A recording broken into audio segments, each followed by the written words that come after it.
Republican Congressman Ed Royce of California is the chairman of the House Foreign Affairs Committee. Mr. Chairman, thanks very much for joining us. What's your reaction to President Obama's remarks today? Are they tough enough for you?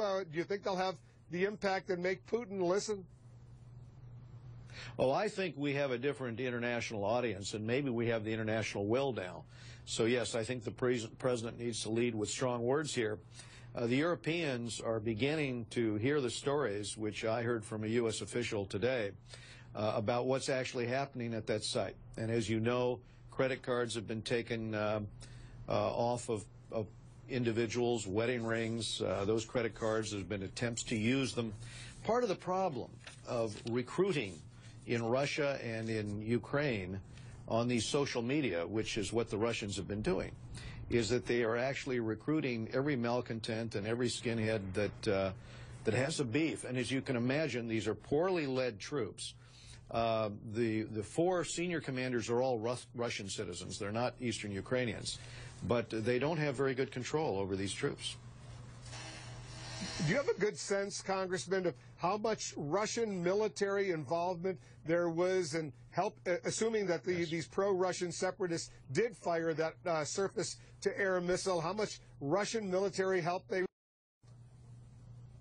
Yes, we know from General Breedlove, the commander of NATO forces, that a month ago they took ethnic Eastern Russian-speaking Ukrainians into Russia for training on how to fire these particular devices, these anti-aircraft weapons. And then we know subsequently from General Breedlove that they brought about 150 heavy tanks and anti-aircraft pieces like this particular one across the border, and for the use by the separatists in order to try to check the advance, which was going pretty well on the part of the Ukrainian forces. Unfortunately, although they've used these in about 12 instances to shoot down aircraft in the region, unfortunately they were not well enough trained. And as a consequence, they managed to shoot down a jetliner here, took credit for it temporarily, and then tried to retract it off of the social website.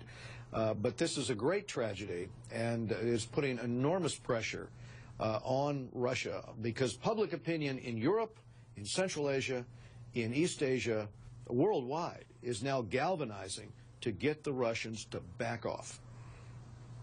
Why won't the Russians, why won't Putin acknowledge, you know what, we made a major, major mistake? What would be wrong if he were to do that?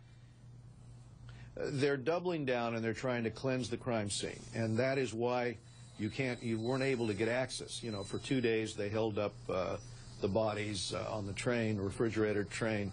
What they're doing, apparently, is picking up pieces of metal and trying to remove any evidence on the SA-11.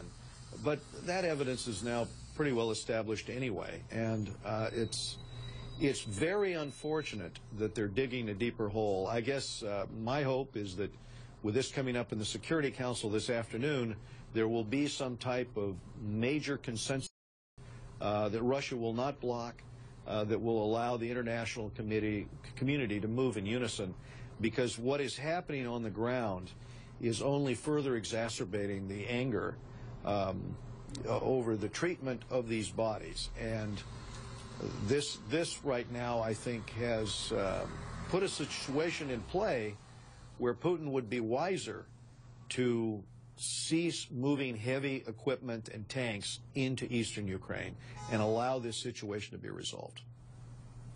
Yeah, that situation is awful right now, and the fighting intensifying. Mr. Chairman, thanks very much for joining us. Always good to get your perspective. Ed Royce is the chairman of the House Foreign Affairs Committee.